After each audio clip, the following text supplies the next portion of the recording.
Sa dinami-dami ng multivitamins na ginamit ko or na nabili ko dito sa TikTok, dito lang ako sa Daily Plus multivitamin with selenium nagstay. Bakit? Kasi napakadami niyang benefits, especially for our thyroid gland.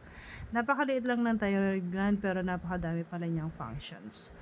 Especially the way our body uses energy and tinutulungan niya rin ang ating puso sa ating heart rate or para maging maganda yung tibok ng pintig ng ating puso, breathing sa paghinga, body temperature, brain development, especially sa DNA and mental activity.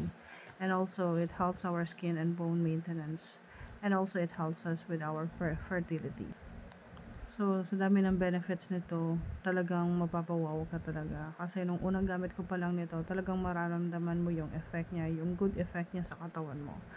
And especially, this multivitamin helps us with our blood sugars, like that. And talagang binili ko talaga itong gamot na to para kay Habi kasi he has Parkinson's disease. Lagi siyang nawawalan ng lakas. So, hindi ko alam na ganun pala ka-importante ang selenium sa ating katawan, especially sa ating thyroid gland. Because thyroid gland helps us to moderate the usage of our energy into our body. And at the same time, it has a lot of functions na tinutulungan ng thyroid gland natin. So, stay healthy and be healthy.